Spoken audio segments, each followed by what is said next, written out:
इस कठिन समय ने देश और दुनिया को बुरी तरह से प्रभावित किया है।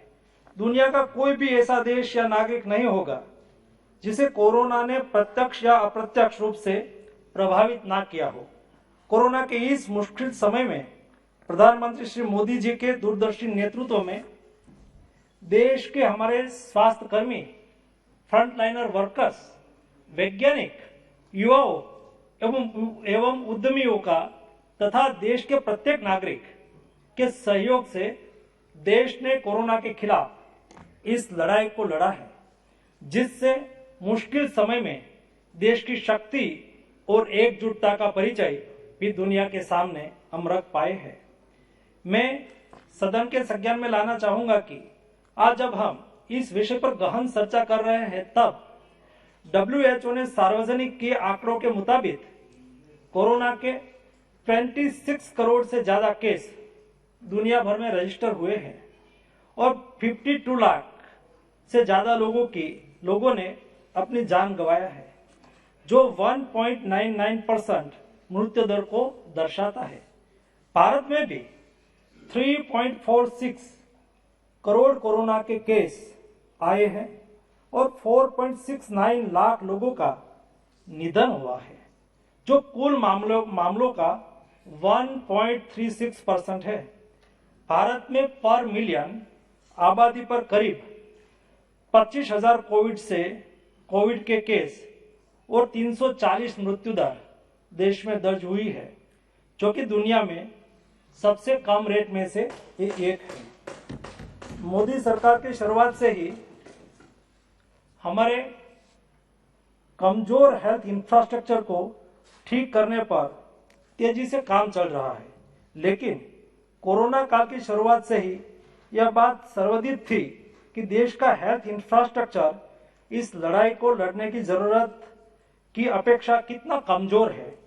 पिछली सरकारों ने दशकों से हेल्थ सेक्टर को इतना उपेक्षित रखा था, इस बात को दोष दिए बिना उसको दोष देने के लिए हमने सोचा नहीं और वेट भी नहीं किया।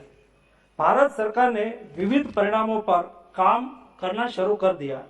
आज मैं बहुत सारे तथ्य इस सम्मानीय सभागृह के सामने रखना चाहूंगा।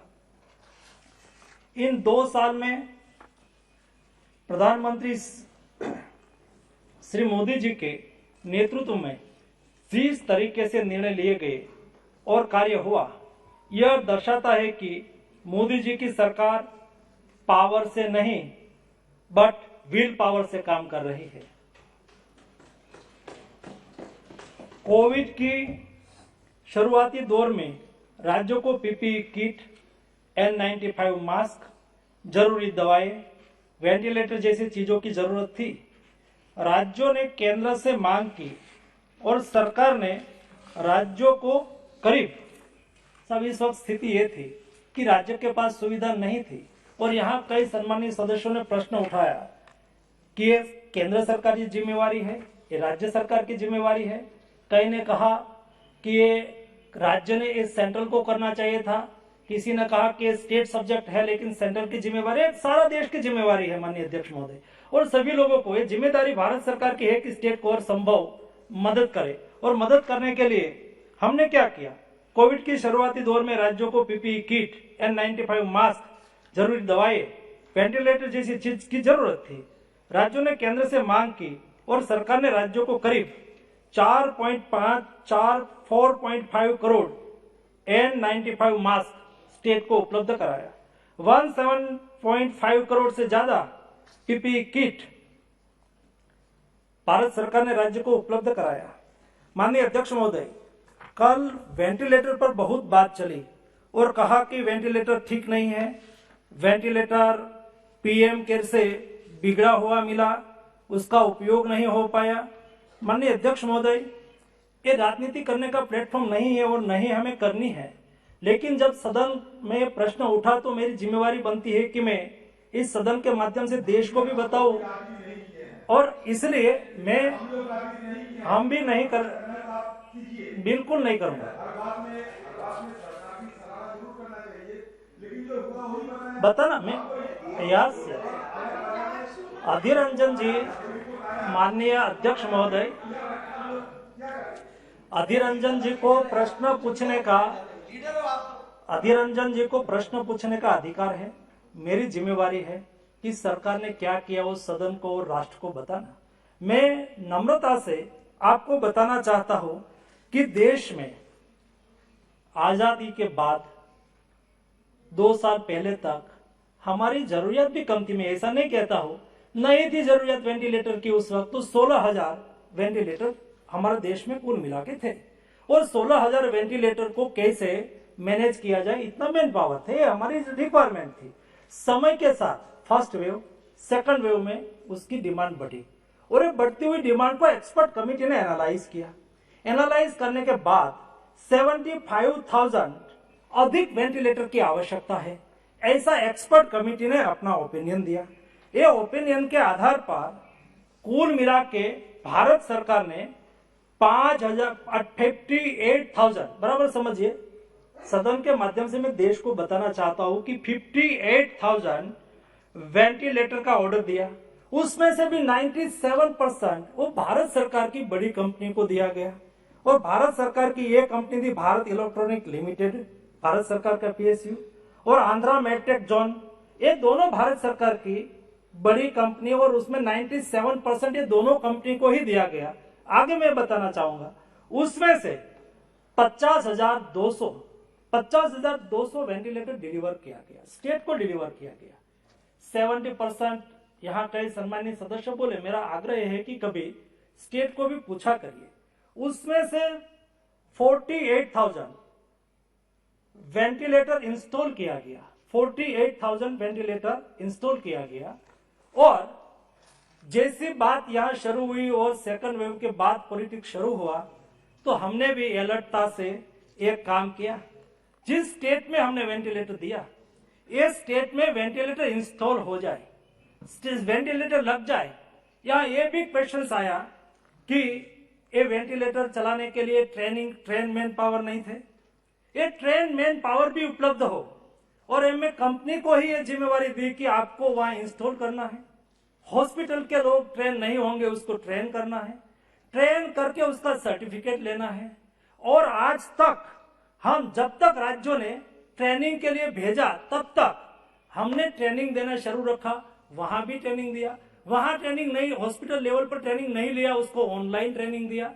ट्रेनिंग मैन पावर उपलब्ध कराने की भी कोशिश की, और स्टेट गवर्नमेंट को जिस हॉस्पिटल में चलाना है वहां भी ट्रेनिंग करवाई। और सारे देश में, माननीय अध्यक्ष महोदय, हमने ये सुनिश्चित करने के लिए, मुझे पता था कि ये राजनीति का क्षेत्र, क्योंकि पीएम केयर से लगा है ना, पीएम केयर, प्रधानमंत्री जी ने क्या गुनाह कर दिया माननीय अध्यक्ष महोदय, उन्होंने देश में 75,000 वेंटिलेटर की आपूर्ति करने के लिए 58,000 वेंटिलेटर खरीदने के लिए ऑर्डर दिया, देश के लिए, सभी राज्यों के लिए, वो कोई स्टेट में। और दूसरा माननीय अध्यक्ष महोदय, सभी स्टेट के पास आज स्टेट सेंट्रल सब्जेक्ट होने से मेन पावर किसके पास है, हॉस्पिटल किसके पास है, स्टेट के पास ही है। हमें देना है तो स्टेट को ही देना है, स्टेट को ही जरूरियात पूरी करनी है। स्टेट को जरूरियात पूरी करने के लिए वेंटिलेटर सप्लाई किया, और ये सर्टिफिकेट आपकी स्टेट के ऑफिसर ने और आपकी स्टेट की गवर्नमेंट ने आज तक 42,000 सर्टिफिकेट, वहां से सर्टिफिकेट में क्या लिखा है, उसको इंस्टॉल हो गया है। इंस्टॉल होने के बाद अच्छी तरह से चल रहा है, जरूरत न हो और इंस्टॉल उसका यूज न हो एक बात है, अच्छी तरह से हो गया हो। और ये हो जाने के बाद वहां के लोगों को ट्रेनिंग दी गई है। ये ट्रेनिंग के बाद राज्य सरकार ने दिए हुए सर्टिफिकेट है 42,000 सर्टिफिकेट। सम्मानित सदस्य श्री, आपकी स्टेट ने ब्रेकअप में सारा एग्जाम्पल लेके आया हूं, और आप चाहे तो उसको उपलब्ध भी करा देंगे। जब हम बिना आधार से बात तो कर सकते हैं माननीय अध्यक्ष महोदय, पॉलिटिक्स तो हम कर सकते हैं, लेकिन सत्य तो सत्य ही रहता है। और दूसरा, अभी 6,000 हमारे सर्टिफिकेट लेना है, और हमने किया है कि जब तक, कंपनियों को कहा है कि जब तक आप वहां इंस्टॉलेशन ना हो जाए, स्टेट गवर्नमेंट की ओर से हमें प्रमाण पत्र नहीं मिलेगा कि नहीं मिला, वो इंस्टॉल हो गया है और चल रहा है, तब तक हम आपको पैसा नहीं देंगे।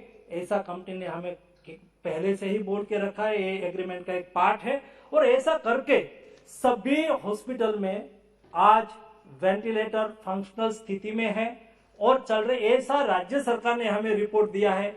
और एक थर्ड पार्टी की ओर भी हमने एग्जामिनेशन करवाया, थर्ड पार्टी का भी रिपोर्ट, यहाँ कई न्यूज़पेपर में सभी जगह में ऐसा न्यूज आने लगा तो हमने वो करवाया। ये भी रिपोर्ट दोनों रिपोर्ट मैं सदन के सामने रखता हूँ, दोनों रिपोर्ट आपके सामने है। कृपया करके भविष्य में राजनीति का बहुत सेक्टर है, वहां राजनीति करिए, ये राजनीति का सेक्टर ना बने, ये बहुत आवश्यक है। वैसे ही वेंटिलेटर के अलावा तत्काल ये सारी चीज मेडिसिन उपलब्ध करवाई, हाइड्रोक्सी क्लोरोक्विन देश में सभी स्टेट में उपलब्ध करवाई, रेमडेसिविर क्योंकि उस वक्त में हेल्थ मिनिस्टर नहीं था लेकिन फार्मा मिनिस्टर अब था, तो ये सारी चीजों को मेहनत करके कैसे किया है, कई सदस्य भी उसका साक्षी है। तत्काल ये सब सारी चीजें हमने उस वक्त तत्काल उपलब्ध कराई थी ताकि राज्य अपनी लड़ाई में कहीं कमजोर न दिखे। जरूरत पड़ने पर आवश्यक दवाएं, कोविड टेस्टिंग किट्स एवं labs, PSA oxygen plants, oxygen concentrator, medical oxygen जैसी अनेक चीजें की आपूर्ति की जिम्मेवारी भारत सरकार ने ली और निर्बाध आपूर्ति सुनिश्चित करने की कोशिश की। ऐसा नहीं है कि स्टेट सब्जेक्ट है तो हम ऐसा बोल दे कि स्टेट ही करेगा, सेंट्रल सब्जेक्ट सेंट्रल, ये देश है और सारे व्यवस्था देश के लिए पेंडेमिक चल रहा था। ऐसी स्थिति में तू मैं करने का समय नहीं था, कई जगह पे तू मैं बिना कारण से हुआ था, लेकिन संयम के साथ कई स्टेट ने भी संयम के साथ बिहेवियर किया था और भारत सरकार ने भी स्वयं के साथ सभी राज्यों को हमसे जितना हो सके इतना मदद करने की कोशिश की थी। इस कोरोना काल के दौरान राज्यों को किसका भेज देना ब्यूरो, हर स्टेट को कितना आवंटित किया गया वेंटिलेटर सब मिला के, हाँ, है। जैसे कि दवाई मैं दूंगा क्या है आपके पास? हाँ सारा, हाँ सारा है वेंटिलेटर सारा। एक मिनट अधीर रंजन जी, सारी कौन सा स्टेट में कितनी मेडिसिन दी गई ये भी है, कितना वेंटिलेटर दिया गया ये भी है, कितना पीएसए प्लांट दिया गया ये भी सारा डेटा उपलब्ध है और मैं आपको उपलब्ध करवा दूंगा। ये सरकार के लिए कोई छुपाने के लिए कुछ नहीं है और ना छुपाना है, ये सरकार विश्वास से चलती है और सभी का विश्वास से आगे बढ़ना है। माननीय अध्यक्ष महोदय, इस कोरोना काल के दौरान राज्यों को बहुत ही उदार, दादा क्या हुआ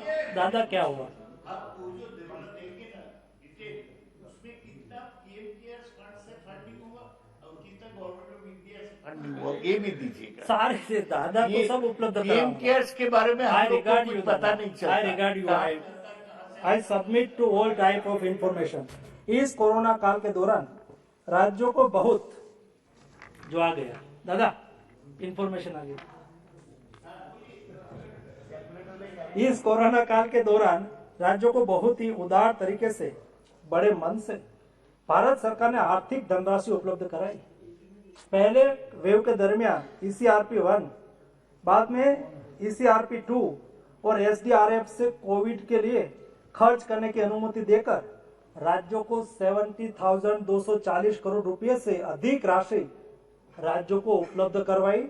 जैसे मेरे कोई राज्य कोरोना की लड़ाई में पीछे ना रह सके, उसको हर संभव मदद इस तरह से की गई। माननीय अध्यक्ष जी,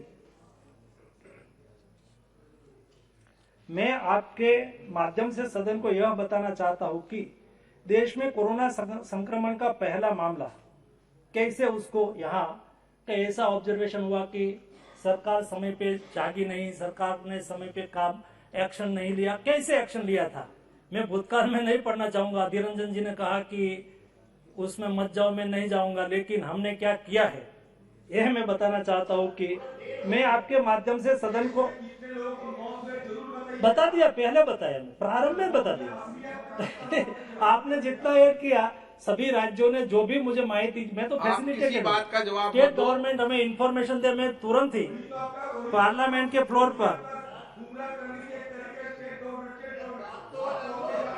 देखो अधीर रंजन जी, आप अधीर रंजन जी प्लीज ऐसा नहीं प्लीज माननीय सदस्य अध्यक्ष महोदय एक मिनट एक मिनट मंत्री जी अध्यक्ष महोदय। प्लीज एक मिनट बैठिए। माननीय सदस्य प्लीज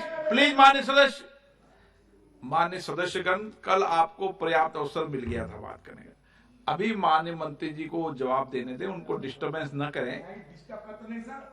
और वह आपके कुछ भी क्वेरी होगी तो वो आपकी क्वेरी बैठ कर भी कर देंगे, लेकिन पहले माननीय मंत्री जी को पूरा जवाब देने दें। माननीय अध्यक्ष महोदय, मैंने पहले से तय किया है। कल जब हाउस में चर्चा चल रही थी, कई सम्मानीय सदस्य इतना जोर से बोल रहे थे, मुझे भी डर लगता था कि वो खड़े होकर मेरे तक ना आ जाए।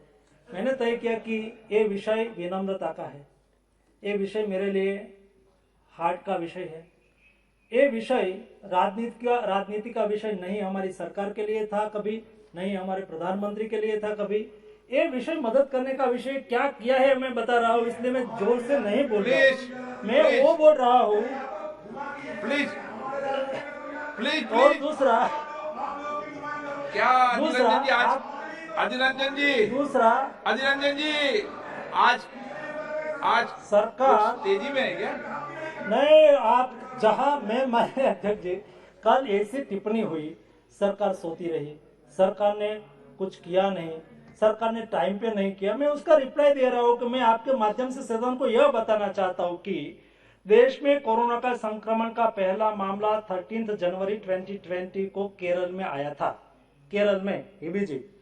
लेकिन भारत सरकार के द्वारा गठित संयुक्त निगरानी समूह की पहली बैठक 8 जनवरी 2020 को हो चुकी थी। मतलब हमारी सतर्कता यह है कि जब मामला आया उसके पहले एक्सपर्ट कमेटी एक टीम बना दी थी और उसके ऊपर वो पहले से ही काम करने लगी थी।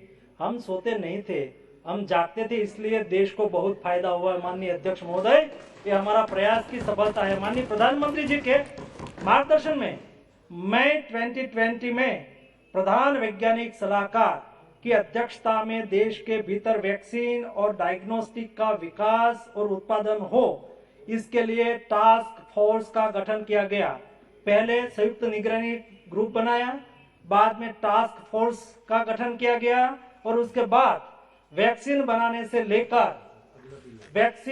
से लेकर लगाने तक की योजना। जब पहला केस रिपोर्ट हुआ तब से ये तैयारी पहले से शुरू हो गई थी। अधीर रंजन जी, ये हमने करके दिखाया है।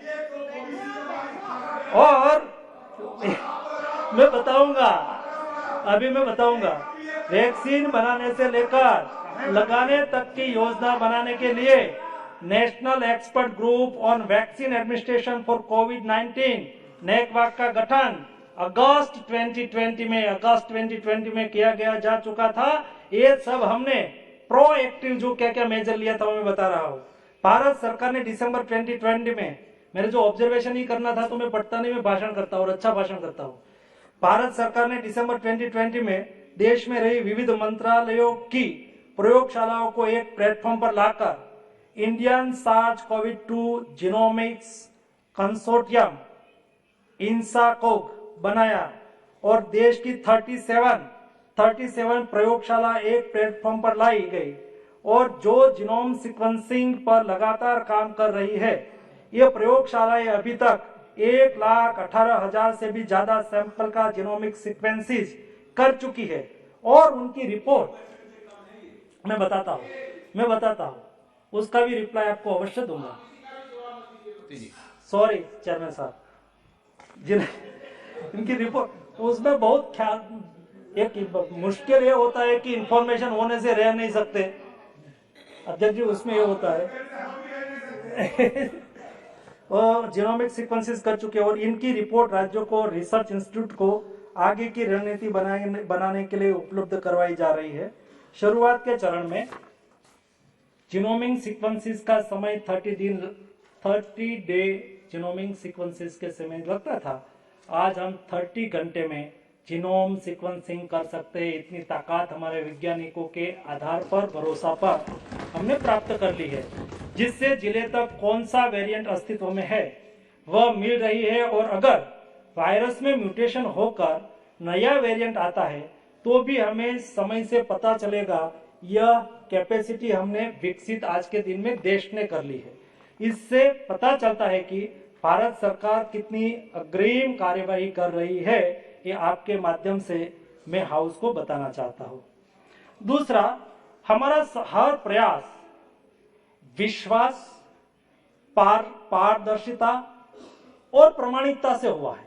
उसके बारे में मैं बताऊंगा तो कोविड आपदा के शुरुआत से ही प्रधानमंत्री श्री मोदी जी ने अपने दूरदर्शिता का परिचय करवाते हुए बहुत सारे ऐसे निर्णय लिए हैं जिसे देश के इस कठिन चुनौती का दृढ़तापूर्वक सामना कर सका और अन्य देशों की तुलना में महामारी से होने वाले नुकसान को हम कम कर सके हैं। और ये हम नहीं, सारी दुनिया मानती है। सरकार की सभी रणनीतियां भरोसे की नींव पर तैयार की गई। मैं दावे से कह सकता हूं कि हमारी इस पूरी लड़ाई का मंत्र सबका साथ, सबका विश्वास और सबका प्रयास था और इस रास्ते पे हम आगे बढ़ रहे हैं। प्रधानमंत्री जी ने देश के वैज्ञानिकों पर विश्वास किया और कोविड वैक्सीन डेवलप करने के लिए जरूरी फंड उपलब्ध करवाया गया। यह पहली बार है जब सरकार ने स्वयं आगे बढ़ते हुए हमारे वैज्ञानिक संस्थाओं को वैक्सीन रिसर्च और डेवलपमेंट के लिए फंड दिया हो, जिसका नतीजा यह हुआ कि पहली बार कोई रोग के लिए भारत ने दुनिया के साथ ही वैक्सीन डेवलप की। यह इस विश्वास का ही नतीजा है। माननीय अध्यक्ष जी, कल एक ऑब्जर्वेशन हो रहा था कि आपने देश की ताकत ने करके दिखाया। माननीय अध्यक्ष महोदय, देश में ब्रेन पावर और मैन पावर की कभी कमी नहीं थी। ये देश ताकत वाला ही था, ये देश शक्तिशाली ही था, लेकिन ये शक्ति को परखने वाला कोई नहीं था जो नरेंद्र मोदी ने परखा। और ये मोदी जी ने हमारे देश के वैज्ञानिकों पर भरोसा किया और कहा कि आप मेहनत करिए, हम आपके साथ हैं। माननीय अध्यक्ष महोदय, ये वैज्ञानिकों ने पहले हमारी क्या हालत थी। पोलियो का वैक्सीन रिसर्च हुआ, कितने वर्षों के बाद इंडिया में आया। हमारे टिटेनस का वैक्सीन दुनिया में रिसर्च हुआ, कितने वर्षों के बाद इंडिया में आया। स्मॉल पॉक्स का वैक्सीन दुनिया, अरे रिसर्च की मैं बात कर रहा हूँ। माननीय अध्यक्ष महोदय, अधीर रंजन जी मेरी बात नहीं सुनेंगे, मैं क्या करूं। ये सारी दुनिया गवाह है। दुनिया में वैक्सीन रिसर्च होने के बाद 10 साल से 15 साल के बाद इंडिया में वो वैक्सीन पहुंचता था। तब तक देश के लोग को वैक्सीन नहीं मिलता था, वो वैक्सीन के लिए तड़पते थे। माननीय अध्यक्ष महोदय, आप सोचिए, एक कोरोना वैक्सीन देश में समय से दुनिया के साथ रिसर्च नहीं होता और इतनी बड़ी आबादी को वैक्सीन लगाना होता, हम कैसे लगा पाते। आप धन्यवाद करिए कि शरद मोदी जी का, जिन्होंने देश के वैज्ञानिकों पर भरोसा करके दुनिया के साथ वैक्सीन रिसर्च करके देश की नागरिक को वैक्सीन उपलब्ध कराया है।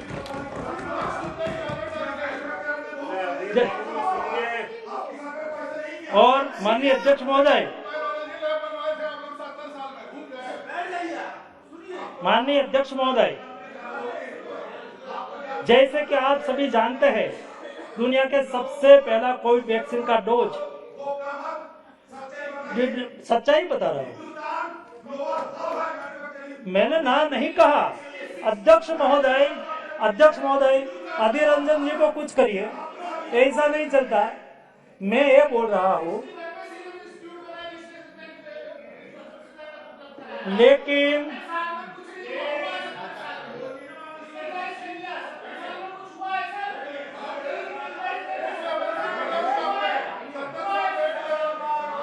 अध्यक्ष महोदय, तो इनकी जब कैमरा जा रहा ना, आवाज जा रही, आप तो ठीक है, मैं आपको ही संबोधित करूंगा, लेकिन मैं भी मानता हूं मेरी वैक्सीन इंडस्ट्रीज पर मुझे प्राउड है।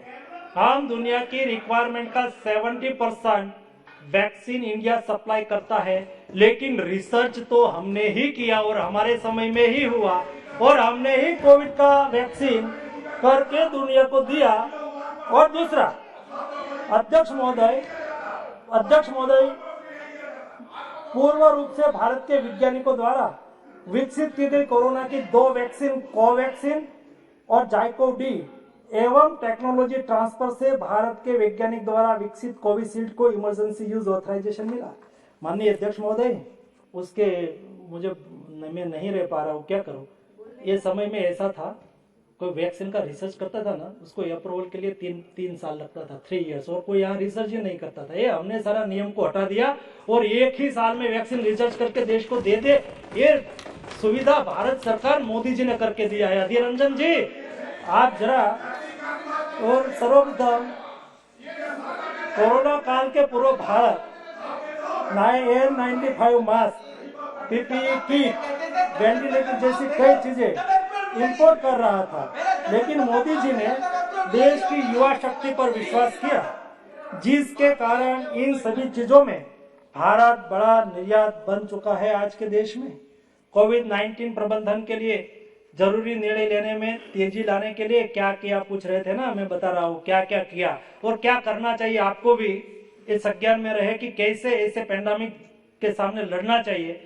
और सभी राज्यों के मुख्यमंत्री के साथ मीटिंग होती थी ना प्रधानमंत्री जी की, सभी माननीय मुख्यमंत्री जी सराहना करते थे और फॉलो करते थे, तब करते थे सबका विश्वास के साथ ये काम हो रहा था, सभी को साथ में लेके काम हो रहा था।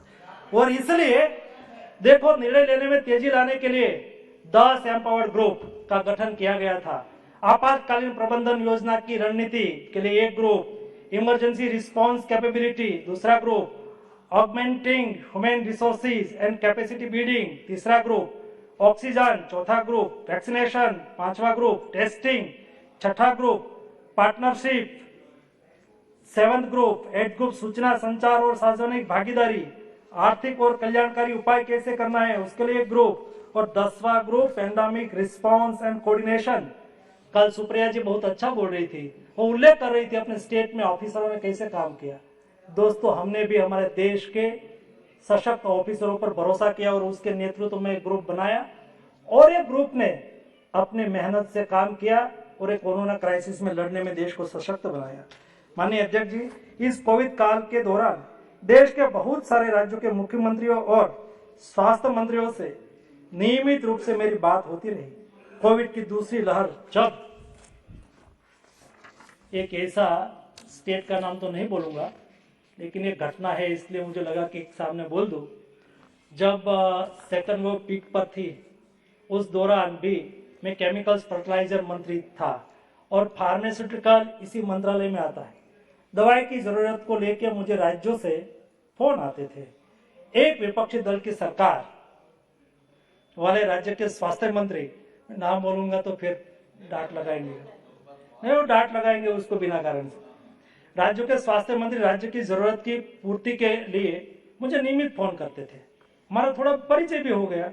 तो सेकंड वेव के बाद एक दिन मेरी उससे बात हो रही थी, तब उन्होंने मुझे एक बात बताई कि हमारी थोड़ी दोस्ती भी हो गई है, तो मैं आप पर भरोसा करके आपको यह बता रहा हूं कि जब मैंने पहली बार आपको कॉल किया था, आप में से भी कई लोगों ने मुझे कॉल किया है, तब मेरे मन में थोड़ा डर और संदेह था कि आप मेरे साथ कैसे बर्ताव करोगे और हमारी मांग को मानते हुए आप हमें मदद करोगे कि नहीं। लेकिन मैंने जितनी भी बार आपसे जो भी रिक्वेस्ट किया, आपने हमारा काम भी कर दिया और आपने हमें फोन करके बताए भी थे कि आपका यह काम हो गया है। आगे उन मंत्री जी ने मुझे बताया, अभी रोचक है, आज मैं यकीन के साथ यह कहता हूं कि अगर दिल्ली में हमारे दल की सरकार होती और हमारे ही नेता बैठे होते, तब हम इतनी आसानी से फोन भी नहीं कर सकते और काम भी नहीं करवा सकते। आपने जिस तरह से हमारा साथ दिया है, हमारी अपेक्षा से कई गुना ज्यादा है, ऐसा एक सम्मानीय स्वास्थ्य मंत्री ने मुझे कहा।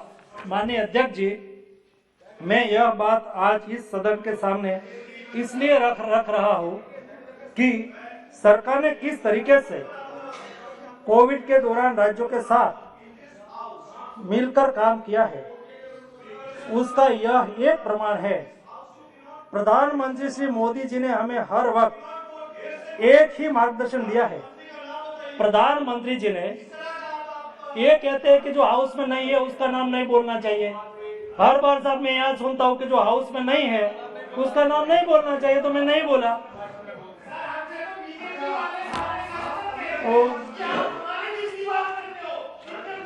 उसका यह एक प्रमाण है। प्रधानमंत्री श्री मोदी जी ने हमें हर वक्त एक ही मार्गदर्शन दिया है कि देश को सर्वोच्च मानकर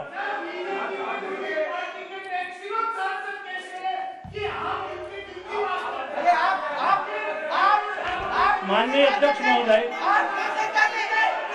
झूठ क्यों बोल रहे हो? झूठ क्यों बोल रहे हो? आप झूठ बोल रहे हो? झूठ क्यों बोल रहे हो जी आप? अध्यक्ष महोदय, कोई अपने सिर पे ये तुम मुझसे कहते हो रोज, क्या हाँ। मुझे बोलने का मौका देते हो? ये तुम मुझसे कहते हो कि इनके बारे में जाना? क्या तुम कुछ कहते हो मुझसे कि यूपी के जमाने में बहन जी को घेर के मारा गया था? तुम्हारे यहाँ मुझे बुलवाते खुले रूप में। अध्यक्ष महोदय, रोजाना कहते हो। अध्यक्ष महोदय, गौरव, अध्यक्ष महोदय, माननीय अध्यक्ष महोदय, कोई अपनी ओर से मैंने रखी हुई पगड़ी पहन ले। माननीय अध्यक्ष महोदय, माननीय अध्यक्ष महोदय, मैंने माननीय अध्यक्ष महोदय,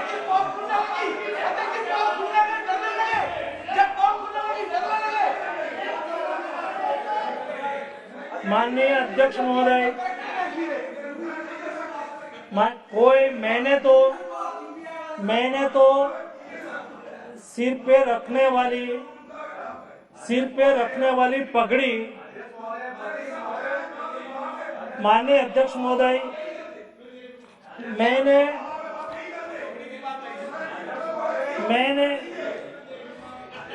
माननीय अध्यक्ष महोदय, मैंने सिर पे रखने वाली पगड़ी रखी और कई लोगों ने अपनी तरह से पहन ली, तो उसमें तो मैं कुछ कर नहीं सकता, ये मेरा काम नहीं है। साइज अपनी ओर से सेट कर ले तो मैं क्या करूं। माननीय अध्यक्ष जी, कोरोना काल में हमारी health army, front liner workers, ASHA बहनें, सफाई वाले से लेकर युवा उद्यमी तक सभी ने जो प्रयत्न किए, इस जनशक्ति के कारण भारत ने एक विराट भारत का दर्शन दुनिया के सामने दे के रखा है। माननीय अध्यक्ष महोदय, क्या है ये विराट भारत? भारत की सॉफ्ट ताकत क्या है, उसके बारे में मैं बताऊंगा। माननीय अध्यक्ष महोदय, कोविड के दौरान जरूरी प्रोटोकॉल मेडिसिन उपलब्ध कराने के लिए सरकार ने रात दिन काम किया है। 11 अप्रैल 2021 को देश में रेमडेसिविर बनाने के 20 प्लांट थे, जिसमें एक महीने में 30,000 इंजेक्शन का उत्पादन होता था। हमने अप्रूवल से लेकर दुनिया से रॉ मटेरियल दिलाने तक देश की उत्पादन कंपनियों को सहायता की। मई के प्रथम सप्ताह में इस प्लांट की संख्या 20 से बढ़कर 60 से ज्यादा और एक महीने में उत्पादन क्षमता 1 करोड़ से ज्यादा कर दिया। तब जाके देश की जनता को रेमडेसिविर उपलब्ध हुआ और उसमें से भी कई एमपी का मुझे कॉल आया था, हमने उसको रेमडेसिविर उपलब्ध हो ये व्यवस्था करवाई थी। ये सारी मेहनत, ये इंडिया की जो हमारी सॉफ्ट ताकत है ना, ये ताकत मोदी जी ने ताकत को परखा है और उसको बाहर लाया है। ये ताकत को पहचान के उसको फ्यूजन करना, उसको सपोर्ट करना, उसको मदद करना, तब जाके हो सकता है। आज टोसिलीजुमेब इंजेक्शन, एम्फोटेरिसिलिन इंजेक्शन का उत्पादन भारत में नहीं होता था, आज होना शुरू हो गया है। एक नए भारत की ताकत है जिस पर प्रत्येक भारतीय गर्व महसूस कर सकता है। पीएम केयर फंड से बन रहे एक 1225 पीएसए ऑक्सीजन प्लांट सहित देश में 3,829 प्लांट लगाने का काम चल रहा है। यहाँ क्वेश्चन आ रहा था ऑक्सीजन पर और ऑक्सीजन प्लांट पर, पीएम केयर पर। माननीय अध्यक्ष जी, 1225 पीएम केयर से पीएसए प्लांट प्रधानमंत्री जी ने बनाने के लिए अनुमति दी थी और 1225 पीएसए प्लांट सारे देश के सभी राज्यों में, आपके स्टेट में, सभी के स्टेट में आज के दिन में फंक्शनल हो चुके हैं। उसके अलावा राज्य सरकार भी अपनी ओर से प्रयास कर रही है, राज्य सरकार भी बना रही है, कई एनजीओ भी बना रही है, कई सीएसआर फंड से भी बन रहा है। ऐसा करके कुल 3,829 पीएसए प्लांट आज के दिन में बन रहे हैं। उसमें से 70% से अधिक पीएसए प्लांट लग चुका है और उसके पर भी कोई राजनीति ना हो, इसलिए मैंने सर्टिफिकेट लेना शुरू किया है कि यहाँ लग गया, चालू हो गया, स्टेट गवर्नमेंट लिख के दे दे कि यहाँ लग गया, अच्छी तरह से फंक्शनल हो गया है। वहां तक का प्रबंध और व्यवस्था हमने किया है। ऑक्सीजन सिलेंडर्स और 1 लाख से ज्यादा ऑक्सीजन कंसंट्रेटर भारत सरकार द्वारा उपलब्ध कराए गए हैं। आज देश में 3058 से ज्यादा कोरोना टेस्टिंग लैब्स कार्यरत है।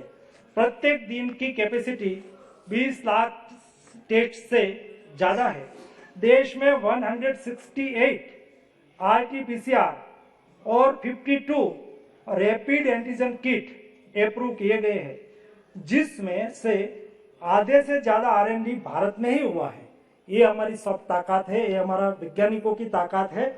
कोविड प्रबंधन के लिए भारत सरकार ने तत्काल ही लगभग 15,000 करोड़ रुपए की सहायता से test kit, emergency medicine, isolation beds, oxygen concentrator की उपलब्धता राज्यों को ECRP 1 पैकेज के तहत सुनिश्चित की है।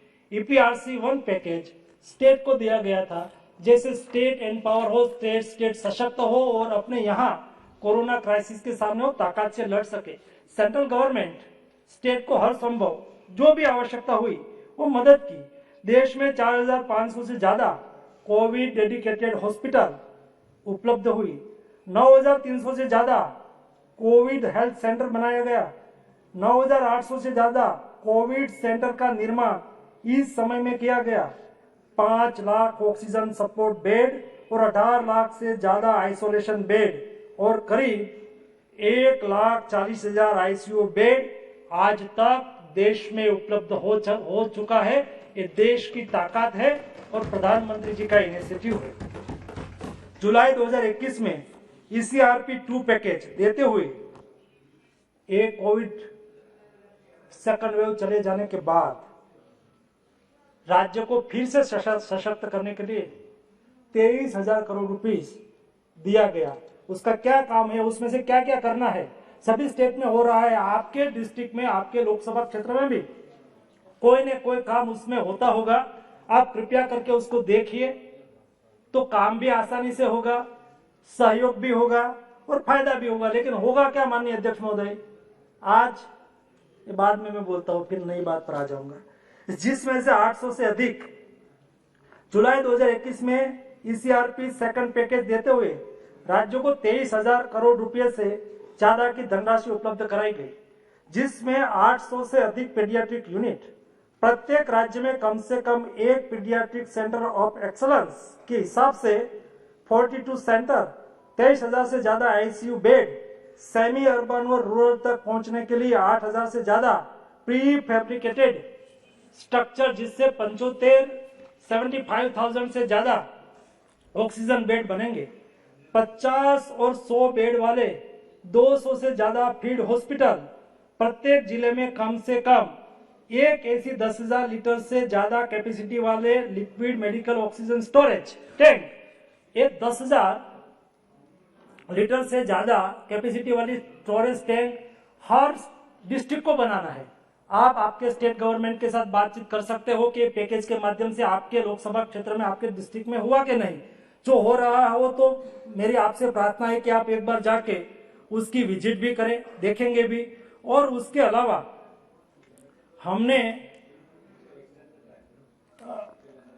961 मेडिकल कॉलेज और नर्सिंग कॉलेज के युवा छात्रों को कोविड ड्यूटी देने के लिए स्टाइपेंड, हॉस्पिटल के व्यवस्थापन को डिजिटल और आधुनिक करने के लिए hospital management information system, tele consultation, जिन जिलों में RT-PCR लैब नहीं है, कल क्वेश्चन आया था कि हर डिस्ट्रिक्ट में RT-PCR लैब होनी चाहिए। हम सहमत हैं और हमने पाया कि सभी डिस्ट्रिक्ट में होनी चाहिए, इसलिए सभी स्टेट गवर्नमेंट को पैसा दिया और कहा कि भविष्य में कोई कोविड क्राइसिस आए और उसको निपटाने के लिए हर डिस्ट्रिक्ट में एक एक लैब लगा दीजिए। आप अपनी स्टेट गवर्नमेंट के साथ जो भी सांसद चाहते हैं उसकी इंफॉर्मेशन के लिए, इतना ही नहीं माननीय अध्यक्ष महोदय, हर डिस्ट्रिक्ट में बफर स्टॉक के लिए भी हमने व्यवस्था की है। हर डिस्ट्रिक्ट में ये योजना के तहत एक डिस्ट्रिक्ट में 1 करोड़ का मेडिसिन डिस्ट्रिक्ट लेवल पर बफर स्टॉक कर सके, उसके लिए भी आर्थिक प्रबंधन इस पैकेज में किया गया है।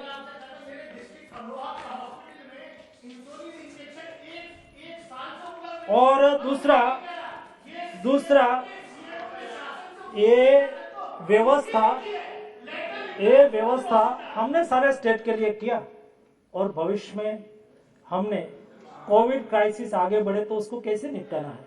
हमने पहले रेमडेसिविर की कमी देखी, हमने टोसिलिजुमेब की कमी देखी और उसके बाद म्यूकोरमाइकोसिस आया, उसकी मेडिसिन की कमी देखी। भविष्य में ऐसी कमी ना रहे इसलिए हमने एक बफर स्टॉक पॉलिसी इंप्लीमेंट किया और सारे स्टेट में कई मेडिसिन पहले से ही जो कोविड प्रोटोकॉल में शामिल है, ये सब मेडिसिन प्रोटोकॉल वाली मेडिसिन सभी स्टेट में ही उपलब्ध रहे, पहले से ही स्टॉक कर ले, ऐसी भी हमने व्यवस्था की। उसके लिए आर्थिक सहयोग किया।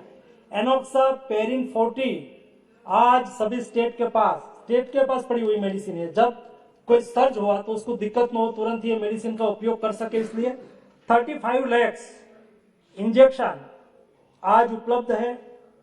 मिथाइल प्रेडनिसोलिन इंजेक्शन 40 mg का 39 लाख इंजेक्शन स्टेट के पास आज उपलब्ध करवा दिया है। कोविड प्रोटोकॉल में डेक्सामेथासोन है, डेक्सामेथासोन का इंजेक्शन 4 mg का 88 लाख स्टेट को उपलब्ध करवा दिया है। रेमडेसिविर इंजेक्शन 100 mg आज 41 लाख इंजेक्शन का डोज इंजेक्शन सभी स्टेट के पास पड़े हुए बफर स्टॉक पॉलिसी के तहत स्टेट को उपलब्ध कराया है, जिससे स्टेट आसानी से उसके पास ये होना चाहिए। जब सर्ज हुआ फिर कोविड क्राइसिस बढ़ी तो स्टेट को दिक्कत ना हो। ये सब माननीय अध्यक्ष महोदय हम स्टेट के लिए किया है, स्टेट के सहयोग के लिए किया है। ये सराहना करने योग्य विषय है। लेकिन मुझे कहेंगे पॉलिटिक्स नहीं करना, लेकिन कल सारे दिन मैंने पॉलिटिक्स झेला है, जोर जोर से बात करते हुए देखा है, इंजाम लगाते हुए देखा है। कई लोगों ने तो दोषित भी ठहरा दिया और उसके सामने ये करो वो करो ऐसा भी बोल दिया। मैं उसमें नहीं जाना चाहता हूँ। एम्फोटेरिसिन बी इंजेक्शन म्यूकोरमाइकोसिस के लिए 4 लाख इंजेक्शन आज स्टॉक है। पोसाकोनासोल इंजेक्शन 82,000 का स्टॉक है। ये सारे इंजेक्शन, सारी मेडिसिन ये कोविड प्रोटोकॉल में है। एक कोविड प्रोटोकॉल में जो मेडिसिन है उसकी भविष्य में किल्लत ना हो, उसके लिए सब प्रयास और प्रबंध किया है। लेकिन माननीय अध्यक्ष महोदय, मुझे दुख के साथ ये बताना पड़ रहा है कि कैसी परिस्थिति को हमने झेला है। ये सारी कोविड के क्राइसिस के दरमियान हमारी सरकार पर क्या क्या हुआ, कैसे कैसे असहयोग किया। जो यहाँ बात तो पीछे से बोल देते हैं कि हम सहयोग करते हैं, लेकिन क्या हुआ माननीय अध्यक्ष महोदय, कोरोना काल की शुरुआत से ही प्रधानमंत्री श्री मोदी जी के नेतृत्व में ऑल ऑफ गवर्नमेंट और ऑल ऑफ सोसाइटी अप्रोच के साथ काम किया जा रहा था। लेकिन यह दुखद बात है कि कुछ विपक्षी दल के लोगों ने सदी के सबसे कठिन समय में भी राजनीति से बाहर न आकर देश की कोरोना के खिलाफ लड़ाई को कमजोर करने का हर संभव प्रयास किया। ये नहीं भूल सकते देश कभी। पहले लॉकडाउन में लोगों को उकसाया तो आजादी के बाद चल रहा सबसे बड़ा फूड प्रोग्राम प्रधानमंत्री गरीब कल्याण अन्न योजना की मजाक उड़ाकर उन गरीबों का भी अपमान किया, जिनको देश को दशकों तक इन्हीं लोगों ने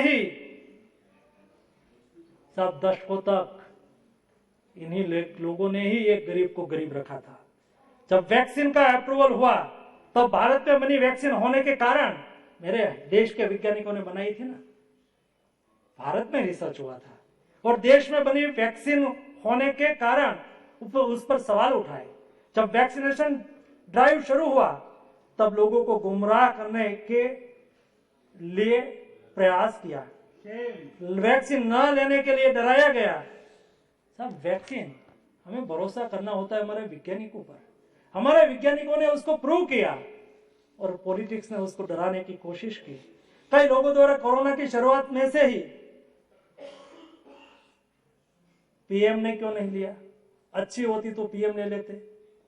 बाद में जब पीएम साहब ने एज तय की थी कि इतनी एज वाले ये समय में लेंगे, तो जब प्रधानमंत्री जी ने लिया तो फिर से कहा प्रधानमंत्री जी ने क्यों ले लिया, ये वैक्सीन तो मोदी वैक्सीन है, ये वैक्सीन तो बीजेपी की वैक्सीन है। माननीय अध्यक्ष महोदय, ऐसा हिंदुस्तान की इतिहास की राजनीति में मिनिमम मेरे दल की और मेरे दल ने तो, सरकार कोई भी रही होगी, अभी तो हम सरकार में आए हैं, पहले तो वही सरकार हुआ करती थी, ऐसा व्यवहार हमने कभी, जब देश आपदा की स्थिति में हो, पेंडेमिक की स्थिति में हो और देश के वैज्ञानिक कुछ बोलते हैं, उसके ऊपर सवाल खड़ा नहीं किया था। लेकिन ये सारी स्थिति हमने देखी, कई लोगों द्वारा कोरोना की शुरुआत से ही अपनी मनमर्जी माफिक बेबुनियाद आलोचना जारी रही। पहले बोले कि वैक्सीन अच्छी होती, तो जैसा मैंने अभी बता दिया, तो प्रधानमंत्री क्यों नहीं लेते, ले लिया तो कहा कि प्रधानमंत्री जी ने क्यों ले लिया। आज मैं सदन के सामने एक बहुत बड़ा तथ्य रखना चाहता हूं। 17 सितंबर को आदरणीय प्रधानमंत्री जी का जन्मदिन था। भारतीय जनता पार्टी एक दल के रूप में उसको सेवा सप्ताह के रूप में मनाती है, ये हमारा क्रम है। और सेवा सप्ताह के रूप में भारतीय जनता पार्टी के कार्यकर्ता ने उसमें मेहनत की, स्वैच्छिक संस्था ने उसमें मेहनत की, सभी सरकारों ने उसमें मेहनत की, और स्वयं ही मैंने तो केवल एक ट्वीट किया था कि प्रधानमंत्री जी का जन्मदिन पर क्या हम वैक्सीन लगा के, वैक्सीनेशन करवा के प्रधानमंत्री जी का जन्मदिन नहीं मना सकते हैं, ऐसा केवल मैंने केवल ट्वीट किया था। एक ट्वीट का प्रतिसाद के तौर पर 1-2 स्टेट गवर्नमेंट को छोड़ के सारी स्टेट गवर्नमेंट ने सहयोग दिया, मैं स्वीकार करूंगा। सारी स्वैच्छिक संस्थाएं लगी, माननीय अध्यक्ष महोदय, सारी एनजीओ लगी, मेरी पॉलिटिकल पार्टी लगी।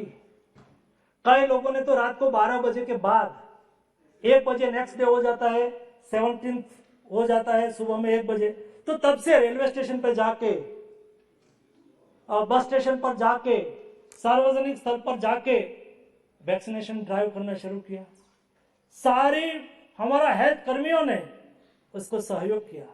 सरकार की ओर से डोज उपलब्ध कराया गया, सिरिंज उपलब्ध कराई गई, निडल उपलब्ध कराई गई, सारी व्यवस्था स्टेट और सेंट्रल गवर्नमेंट ने संयुक्त करके 2.5 करोड़ डोज लगा के एक रिकॉर्ड वैक्सीनेशन करवाया। कल जब बात हो रही थी तब कई सदस्य कह रहे थे कि अगले दिनों में क्यों कम हुआ, पिछले दिनों में क्यों नहीं हुआ।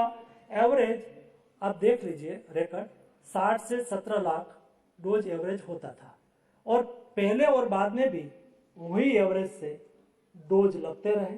हमारे पास वैक्सीन पर्याप्त मात्रा में था।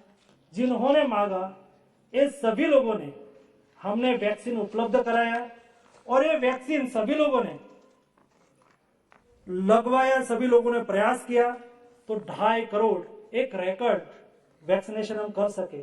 माननीय अध्यक्ष महोदय, आप भी दुनिया में जाते हैं, हमारे में से भी कई दुनिया में जाते हैं, आप में से भी कई दुनिया में जाते हैं। कई देश का टोटल पॉपुलेशन भी 2.5 करोड़ नहीं होता। 17-80 लाख पॉपुलेशन में 70-80% वैक्सीनेशन होता है, तो भी वो गौरव करते हैं। हमारा देश, हमारे देश की ताकत पर एक दिन में 2.5 करोड़ वैक्सीनेशन डोज एडमिनिस्टर कर सकता है, ये हमारा देश की ताकत है। माननीय मंत्री जी 1 मिनट, माननीय मंत्री जी 1 मिनट। माननीय सदस्यगण, प्राइवेट बिल का समय 3:30 बजे से शुरू होता है। माननीय मंत्री जी के जवाब तक समय बढ़ाते हैं, उसके बाद प्राइवेट बिल को लेंगे। माननीय अध्यक्ष महोदय, मैं शॉर्ट में करूंगा, अभी लंबा नहीं करूंगा। माननीय अध्यक्ष महोदय, आज देश को एक दूसरा, उसके बाद प्रधानमंत्री मोदी जी के दृढ़ संकल्प शक्ति और हेल्थ कर्मियों के तपस्या से, मैं सभी जगह पे तपस्या से भारत दुनिया का सबसे बड़ा वैक्सीन ड्राइव चला रहा है। सबको वैक्सीन, मुफ्त वैक्सीन, इस महामंत्र के साथ आज 125 करोड़ से ज्यादा डोज लग चुके हैं। देश में 18 साल से अधिक आयु वाली जनसंख्या लगभग 94 करोड़ है, जो कि कोविड वैक्सीन लेने के लिए योग्य है, जिसमें से 79 करोड़ लोग को कोविड वैक्सीन का प्रथम डोज लग चुका है, जो कि दुनिया का सबसे ज्यादा फर्स्ट डोज है। साथ ही में 46.38 करोड़ से ज्यादा लोग पूरी तरह से वैक्सीनेटेड हो चुके हैं, जो अपने आप में रिकॉर्ड है। माननीय अध्यक्ष महोदय, मैं बता रहा हूँ। माननीय अध्यक्ष महोदय, मानिए माननीय अध्यक्ष महोदय, मानिए मानिए माननीय अध्यक्ष महोदय, माननीय मंत्री जी जवाब दे रहे हैं, आप बैठ जाइए। पाकिस्तानी समर्थक, कुछ पाकिस्तानी समर्थक पाकिस्तानी देश में रहते हैं, ये हमारी हमारी लगवा रहे।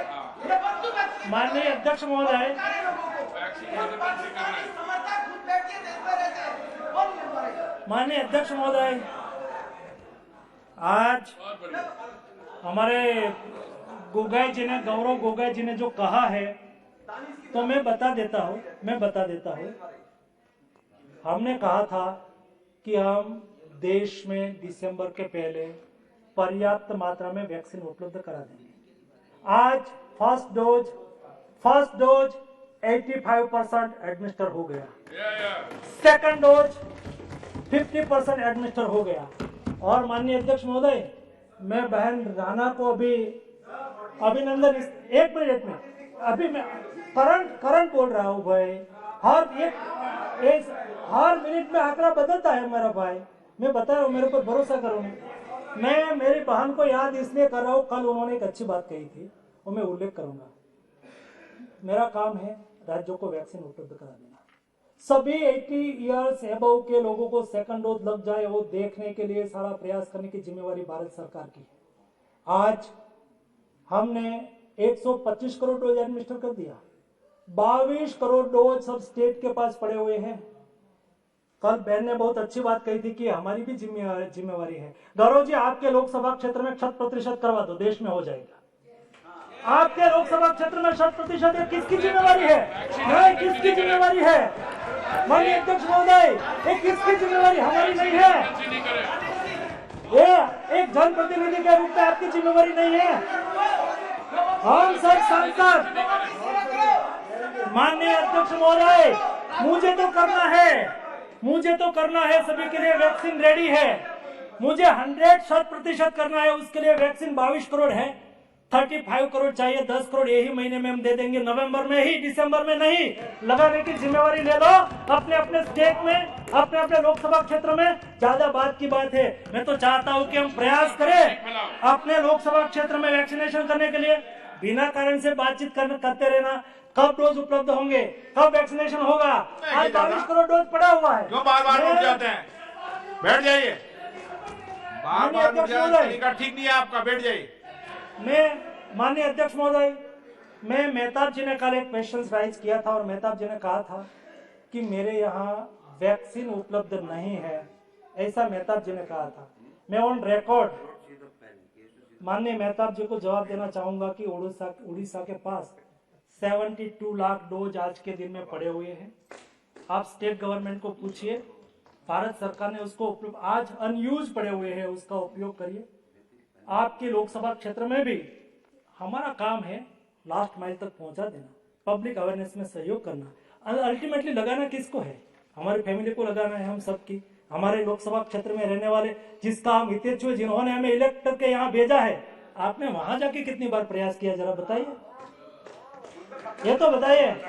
और लास्ट में गौरव जी, मैं एक अपेक्षा आपसे तो अवश्य रखता हूं। आज देश में जरा जोर से सभी लोगों को तालियां बजाना है। मेरे देश के, मेरी हेल्थ आर्मी, एक हेल्थ मिनिस्टर के नाते में हेल्थ कर्मियों का वड़ा हूं, तो मेरी हेल्थ आर्मी ने 125 करोड़ डोज लगाने का काम आज पूर्ण किया है। उसके मान में, उसके सम्मान में हम एक बार तालियां बजाएं। हम उसके लिए तालियां बजाते हैं। थोड़ा बड़ा मन करके एक बार बजा दीजिए।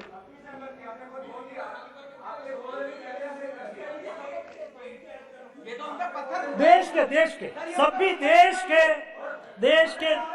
हेल्थ कर्मियों, 21 अक्टूबर 2021 के दिन, माननीय अध्यक्ष महोदय, 21 अक्टूबर 2021 के दिन भारत ने, गौरव भाई, तो नेता तैयार हो गए, मेरे गौरव भाई, 21 अक्टूबर 2021 के दिन भारत ने 100 करोड़ वैक्सीन डोज का कीर्तिमान हासिल किया। उस दिन न केवल देश के नागरिकों ने बल्कि भारत के बाहर बसने वाले भारतीयों ने बहुत ही उत्साह और गौरव के साथ देश की सिद्धि को सेलिब्रेट किया। दुनिया के ज्यादातर देश न केवल आश्चर्यचकित हुए बल्कि मुश्किल से यह स्वीकार कर सके कि भारत जैसे देश ने यह उपलब्धि इतने कम समय में हासिल कर ली है। प्रधानमंत्री जी ने भी इस दिन वैक्सीन सेंटर पर जाकर इस पूरी सफलता का श्रेय देश के साहसिक हेल्थ कर्मियों को दिया और हेल्थ कर्मियों को बधाई दी। पूरे देश और दुनिया हमारे देश के हेल्थ कर्मियों को बधाई दे रही थी। तब मैं भी अपेक्षा कर रहा था कि पक्ष के कुछ बड़े लीडर भी, विपक्ष के कुछ बड़े लीडर भी हमारे देश के हेल्थ कर्मियों को बधाई देंगे। ऐसा मेरे मन में था कि सारे देश बधाई दे रहा है तो सब पॉलिटिकल पार्टी, कई पॉलिटिकल पार्टी ने भी दिया, तो मेरे मन में था कि एक विपक्ष के बड़े लीडर भी देंगे। मैं 2 दिन तक इंतजार करता रहा, लेकिन ऐसा नहीं हुआ।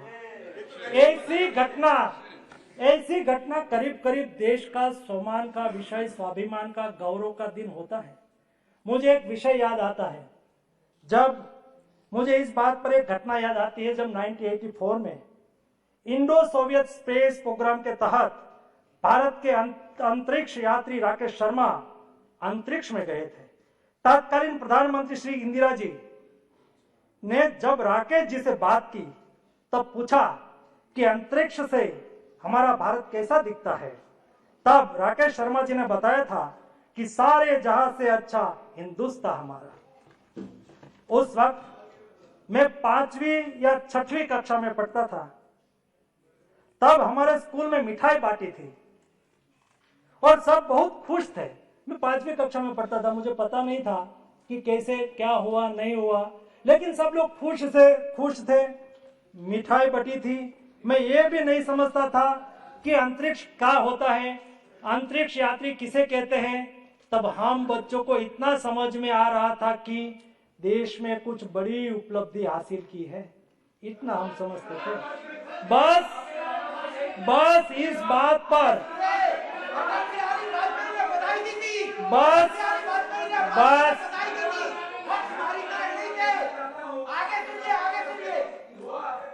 अध्यक्ष जी, बस इस बात पर सब खुश थे। हम नहीं ज्यादा समझते थे, लेकिन देश में बहुत कुछ उपलब्धि हासिल की है, बस इस बात पर हम सब खुश थे। आज यह भी पता चल रहा है कि उस बात पर देश के सभी दलों ने सरकार को बधाई दी थी। उस वक्त देश को ऐसी खुशी के मौके बहुत कम मिलते हैं जब सारा देश उसके समर्थ पर गर्व करे और देश के प्रत्येक नागरिक को खुश होने का अवसर मिले। परंतु इसी तरह की एक उपलब्धि पर गर्व करते हुए देश की कोरोना वैक्सीन की सिद्धि पर देश के हेल्थ कर्मी और वैज्ञानिकों को बधाई देने का मौका भी कुछ लोगों ने गवा दिया है। मैं समझता हूं कि राजनीति में मतभेद और विचार भेद बहुत ही सामान्य होते हैं, लेकिन जब राष्ट्र नीति की बात आए तब मतभेद और विचार भेद को स्थान नहीं रखता है। ये दिशा में जो काम किया होता तो सारे देश को और सारे सदन को अच्छा लगता। माननीय अध्यक्ष महोदय, देश का गौरव गान भी हम लाइकिंग डिसलाइकिंग की दृष्टि से चुप जाते हैं, ये देश के लिए अच्छा नहीं है। कोविड वैक्सीन के आखिरी चरण को पूरा करके 100% वैक्सीनेशन करने के लिए प्रधानमंत्री जी ने 3 नवंबर 2021 को हर घर दस्तक अभियान को देश के सामने रखा है। हमारे लिए भी रखा है, देश के सामने रखा मतलब देश के सभी नागरिकों के सामने रखा है। सोशल मीडिया के माध्यम से आप देखते होंगे, दूर सुदूर इलाकों में जाके हमारे स्वास्थ्य कर्मी जिसको वैक्सीनेशन नहीं हुआ है उसको ढूंढते हैं। कई स्वैच्छिक संस्थाएं, कई जनप्रतिनिधि भी, कई दल भी इस काम में लगा है और लोगों का वैक्सीनेशन सुनिश्चित कर रहे हैं। पूरे नवंबर महीने में देश के हेल्थ कर्मियों ने अथक परिश्रम करते हुए हर ऐसे घर और आदमी तक पहुंचे हैं जो वैक्सीन लेने सेंटर पर नहीं पहुंच रहे थे और उन्हें समझाकर वैक्सीन लगाने के लिए सहमत किया है। इस कार्य में बहुत सारे समाज सेवी और हमारे कार्यकर्ता भी जुड़े हैं। हर घर दस्तक में जुड़ने वाले सभी का भी मैं आज के दिन पर धन्यवाद करता हूं। प्रधानमंत्री श्री मोदी जी ने शुरुआत से ही टेक्नोलॉजी ड्रिवन व्यवस्थाओं की बात करते हुए डिजिटल इंडिया मिशन को बढ़ावा दिया है। आज उसी के फलस्वरूप देश में कोविन जैसा प्लेटफॉर्म आज हमारे सामने है। आज ही संजीवनी जैसा प्लेटफॉर्म आज हमारे सामने है। और माननीय अध्यक्ष महोदय, जब 2019 में इस कोरोना महामारी के वायरस के बहुत सारे वेरिएंट हमारे सामने आ चुके थे, कोविड वायरस का एक नया वेरिएंट अभी जो सब लोगों ने जानने की अपेक्षा रखी थी वो मैं ओमिक्रॉन पर आ रहा हूं। कोविड वायरस का एक नया वेरिएंट ओमिक्रॉन सबसे पहले साउथ अफ्रीका में पिछले सप्ताह ही सामने आया। दिनांक 26 नवंबर 2021 को WHO ने इस वेरिएंट को वेरिएंट ऑफ कंसर्न घोषित किया है। अभी तक की प्राप्त हो रही जानकारी के मुताबिक यह वेरिएंट दुनिया के 29 देशों में फैला हुआ है और करीब 373 केस दर्ज हुए हैं। 25 नवंबर 2021 के दिन साउथ अफ्रीका ने कोविड के नए वेरिएंट ओमिक्रॉन पाए जाने की घोषणा की 25 नवंबर को, और उसी दिन माननीय प्रधानमंत्री जी ने 25 नवंबर 2021 को भारत सरकार के उच्च अधिकारियों के साथ ओमिक्रॉन वेरिएंट पर एक बैठक की और उसी के फॉलोअप में सेक्रेटरी हेल्थ ने सभी राज्यों के साथ बैठक करते हुए ओमिक्रॉन वेरिएंट के खिलाफ रणनीति पर महत्वपूर्ण दिशा निर्देश दिए। 28 नवंबर को revised advisory of international travel जारी की गई और 1 दिसंबर को लागू भी हो चुकी है। और जिन देशों में ओमिक्रॉन वेरिएंट पाया गया, ऐसे देशों को एट रिस्क श्रेणी में रखा गया है। इस दिशा निर्देश के तहत ऐसे एट रिस्क देशों से आने वाले सभी यात्रियों को उनके पास 72 घंटे अंदर की नेगेटिव RT-PCR रिपोर्ट होनी जरूरी कर दी गई है। साथ ही भारत में उतरने पर उन्हें पुनः RT-PCR टेस्ट करना होगा। नेगेटिव रिपोर्ट आने के बाद कंपलसरी 7 डे का होम क्वारंटाइन होना पड़ेगा। 8वें दिन नेगेटिव कोविड रिपोर्ट आने के बाद ही उन्हें होम क्वारंटाइन से बाहर जाने की अनुमति होगी। ये एडवाइजरी डिक्लेयर की है। इसी के साथ जो यात्री एट रिस्क कंट्री की श्रेणी में बाहर के देशों से आ रहे हैं, वैसे उनका 2% यात्रियों का RT-PCR एयरपोर्ट पर किया जाएगा और रैंडम किया जाएगा। एयरपोर्ट पर कोविड पॉजिटिव पाए जा रहे सभी सैंपल्स को जीनोमिक सर्वेलेंस के लिए भेजा जा रहा है। साथ ही में सिविल एविएशन मिनिस्ट्री को भी सूचित किया गया है कि सभी यात्रियों की ट्रैवल हिस्ट्री सेल्फ डिक्लेरेशन सुविधा पोर्टल पर कंपलसरी लिया जाए। भारत सरकार की एजेंसी के द्वारा किए जा रहे अथक प्रयासों के कारण साउथ अफ्रीका से वाया दुबई से आने वाले 2 यात्री, एक 16 नवंबर 2021 को 19 साल की एक महिला और 20 नवंबर को 67 साल के एक पुरुष बेंगलोर एयरपोर्ट पर RT-PCR टेस्टिंग स्कैनिंग में कोविड पॉजिटिव पाए गए थे। साउथ अफ्रीका ने जब ओमिक्रॉन की जानकारी दी तब उनका सैंपल दिनांक 25 को साउथ अफ्रीका ने डिक्लेयर किया ओमिक्रॉन उसकी कंट्री में है, और 28 को बेंगलोर स्थित इंसाको की लैब में जीनोम सीक्वेंसिंग के लिए ये सैंपल वहां पड़ा था। उस सैंपल को जीनोम सीक्वेंसिंग के लिए तुरंत ही भेज दिया गया। 16 तारीख वाला 19 साल की महिला का सैंपल ओमिक्रॉन नेगेटिव था तथा दूसरा सैंपल जो कि एक 66 ईयर साउथ अफ्रीकन नेशनल का था, उसमें ओमिक्रॉन वेरिएंट पॉजिटिव पाया गया। पर यही जीनोमिक सीक्वेंसिंग की रिपोर्ट दिनांक 13 नवंबर 2021 को रात को प्राप्त हुई। इस 66 साल के व्यक्ति की RT-PCR टेस्टिंग 2/12/23 तारीख को की गई थी, जिसमें कि वह कोविड नेगेटिव पाया गया। कोविड नेगेटिव होने के बाद यह व्यक्ति 27 नवंबर को साउथ अफ्रीका वापस चला गया। इस व्यक्ति ने कोविड सैंपल ओमिक्रॉन पॉजिटिव होने के तुरंत बाद ही इस साउथ अफ्रीकन नेशन के 12 प्राइमरी कॉन्ट्रैक्ट और 200 सेकेंडरी कॉन्ट्रैक्ट राज्य सरकार द्वारा आइडेंटिफाई किया गया और उन सभी को ट्रेस किया गया तथा उनकी टेस्टिंग भी की गई। वह सभी कोविड नेगेटिव पाया गया है। राज्य सरकार द्वारा उनके आइसोलेट करते हुए निगरानी में भी रखा गया है।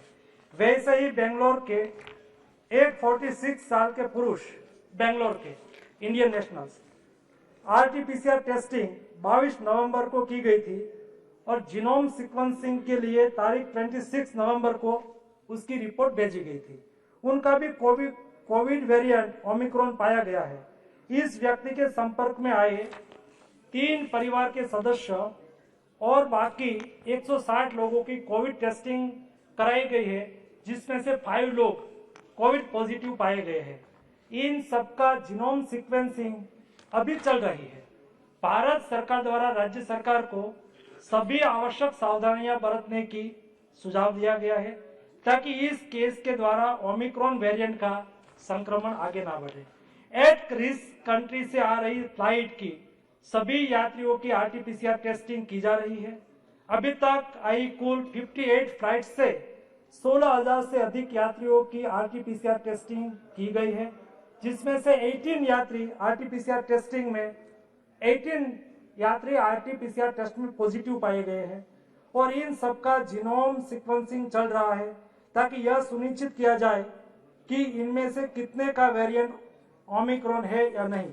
हेल्थ सिस्टम को इम्प्रूव करने और कोविड से लड़ने के लिए भारत सरकार ने राज्यों को 70,000 करोड़ रुपीज आज के दिन में उपलब्ध कराया है और भविष्य में ऐसे कोई पैंडेमिक आए, आज से 2 दिन परसों सुबह में मैंने एक एनएक्सी में प्रेजेंटेशन दिया था प्रधानमंत्री हेल्थ इंफ्रास्ट्रक्चर मिशन पर और हेल्थ इंफ्रास्ट्रक्चर डिजिटल पर, पीएम डिजिटल मिशन पर। उसमें प्रेजेंटेशन में मैंने विस्तार से बताया था कि भविष्य में 50 साल को ध्यान में रखते हुए देश में 50 साल तक कोई बड़ी पेंडेमिक आए उसका सामना करने के लिए प्रधानमंत्री जी ने 64 करोड़ से ज्यादा लागत से 5 साल में 17,700 से ज्यादा ग्रामीण आयुष्मान भारत हेल्थ एवं वेलनेस सेंटर और 11,000 से ज्यादा शहरी Ayushman Bharat health and wellness centre, 3,382 block public health centre और सारे व्यवस्था हमने उस माध्यम से उपलब्ध कराने के लिए प्लानिंग किया है। जैसे कि भविष्य में हर डिस्ट्रिक्ट में एक 50 बेड की आधुनिक फैसिलिटी हो, उसमें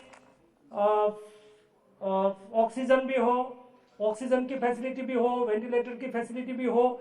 ऐसे सभी डिस्ट्रिक्ट में एक क्रिटिकल केयर यूनिट जिसमें 50 बेड मिनिमम हो। ये सारी फैसिलिटी, सारा इंफ्रास्ट्रक्चर अगले 50 साल के लिए काम में आए, इसके लिए बनाने के लिए एक प्रधानमंत्री Ayushman Bharat digital health infrastructure mission योजना के तहत एक कार्य योजना चलाई है। ये योजना के तहत एक डिस्ट्रिक्ट में 100 करोड़ रुपीस खर्च होना है। आपके सभी लोकसभा क्षेत्र में अगले 5 साल में 100 करोड़ रुपीस खर्च होना है। 100 करोड़ रुपीस में क्या होना है? ब्लॉक में एक लेबोरेटरी बनेगी, उसमें 15-15 टाइप का टेस्टिंग होगा। डिस्ट्रिक्ट में एक बड़ी लेबोरेटरी बनेगी, कोई गरीब लोग है उसको ट्रीटमेंट की आवश्यकता है, महंगी कोई टेस्टिंग करानी है तो 115 से ज्यादा टेस्टिंग डिस्ट्रिक्ट हॉस्पिटल पर हो जाएगा और डिस्ट्रिक्ट का हॉस्पिटल में एक क्रिटिकल केयर यूनिट बनाया जाएगा। ये सारी व्यवस्था एक रीजनल लेवल पर रिसर्च सेंटर बनाया जाएगा। स्टेट और सेंट्रल लेवल तक एक इंटीग्रेटेड हेल्थ इंफ्रास्ट्रक्चर और testing infrastructure, research infrastructure create किया जाएगा। ये योजना का इम्प्लीमेंटेशन प्रारंभ हो चुका है। अपने भी लोकसभा क्षेत्र में उसका खर्च होना है और आप भी उसका उपयोग करें। और अंत में माननीय अध्यक्ष महोदय, अंत में 2 विषय मैं उल्लेख करना चाहूंगा। एक यहाँ ऑक्सीजन के बारे में बताता हूँ, भरोसा करो, सब बताऊंगा। माननीय अध्यक्ष महोदय, एक यहाँ दो विषय सारे सदन जानना चाहता है। एक विषय जानना चाहता है बूस्टर डोज कब लगाएंगे, बच्चों को वैक्सीन कब लगाएंगे। हमारे सामने दो विकल्प है, एक पॉलिटिकल डिसीजन है, दूसरा साइंटिफिक डिसीजन है। एक समय था जब पॉलिटिकल बात होती थी और कहते थे कि हेल्थ स्टेट सब्जेक्ट है, हमें वैक्सीन लेने की अनुमति दो, हम भी वैक्सीन खरीद सकते हैं। मोदी जी ने कहा कि भाई आप भी वैक्सीन खरीदो। उसके बाद दूसरी बात आई कि जिसको पैसा दे के लगाना है तो पैसा देके भी लगा सकते हैं, सरकार क्यों प्राइवेट लोगों को नहीं देती है? तो सरकार ने कहा कि 25% प्राइवेट लोगों को भी देंगे। प्राइवेट लोगों को दिया तो फिर से बात आई सरकार को मुफ्त लगाना चाहिए, सरकार क्यों मुफ्त नहीं लगाती है? तो मोदी जी ने सबको फ्री वैक्सीन अभियान चला दिया। फिर बात आई कि आप प्राइवेट लोगों के पास वैक्सीन पड़ा हुआ है, माननीय अध्यक्ष महोदय उसका कुछ करो।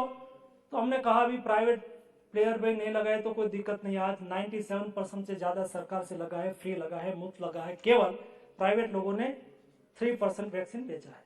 फिर कल ये प्रश्न उठ रहा था कि उसके पास वैक्सीन पड़ा हुआ है, क्या करोगे? सब पॉलिटिकल इश्यू का कोई सॉल्यूशन नहीं होगा, वो तो होता ही रहेगा, लेकिन हमें डिसीजन करना है पॉलिटिकल के साइंटिफिक। तो जब प्लीज ये विषय खत्म हो गया। जब हम साइंटिफिक विषय की बात करें तो हमारा साइंटिस्ट, हमारा 2 रिसर्च ग्रुप है, एक्सपर्ट ग्रुप है, जिन्होंने देश में वैक्सीन रिसर्च में सहयोग दिया। आज इंडिया की, मैंने पहले कहा, ब्रेन पावर और मैन पावर की कमी नहीं है। आज इंडिया ने एक महिला WHO में हमारे रिसर्च साइंटिस्ट है, ये इंडिया की ताकत है। ऐसा ही हमारे इंडिया के साइंटिस्ट लोग वो बार बार मिल रहे हैं, बैठ रहे हैं। सवाल यह नहीं है माननीय अध्यक्ष महोदय, 2.5 लाख करोड़ रुपीज देश के गरीबों के लिए मुफ्त अनाज देश की सरकार बांट रही है। 1.5 लाख करोड़ रुपीज किसानों के लिए सब्सिडी हम दे रहे हैं। सवाल इकोनॉमिकल नहीं है, सवाल पॉलिटिकल नहीं है, सवाल यह है जब बच्चों और बूस्टर डोज के संदर्भ में हमारे एक्सपर्ट टीम ही तय करेगी, और जो भी मार्गदर्शन हमारे एक्सपर्ट और साइंटिफिक हमें मार्गदर्शन मिलेगा, ये साइंटिफिक मार्गदर्शन के आधार पर हम आगे चलेंगे। ये मेरा क्लियर पार्लियामेंट के फ्लोर पर रिप्लाई है। माननीय अध्यक्ष महोदय, बहुत लंबी विस्तार से मैंने कोशिश किया, सभी माननीय सदस्यों को, मैं सभी माननीय सदस्यों ने जो क्वेश्चन राइज किया था उसको रिप्लाई करने की कोशिश की। उसके अलावा भी एक माननीय सदस्य अगस्त महीने में मैंने सभी MP को पत्र लिख के आंकड़ा की इंफॉर्मेशन भेजी है। उसमें oxygen, remdesivir, ventilator, PPE kit, ये सब मुझे पता था कि ये हाउस में आएगा, पहले ही उसको भेज के दिया है। फिर से भी आप अपेक्षा रखेंगे तो मैं भेज दूंगा, उसमें मुझे कोई दो राय नहीं है। और माननीय अध्यक्ष महोदय, हमारी सरकार सारे विषय में कोई कारण ही नहीं है कोई चीज छुपाने का रीजन ही नहीं है। बार बार सारी स्थिति में माननीय प्रधानमंत्री जी ने कहा कि भाई आपका राज्य स्टेट में डेथ हुआ वो रिपोर्ट करिए, ओपनली रिपोर्ट करिए, उसमें कोई स्टेट नीचे नहीं हो जाता है रिपोर्ट, और कहा कि कोई छूट गया है तो फिर से भी रिपोर्ट कर दीजिए, ऐसा भी प्रावधान किया।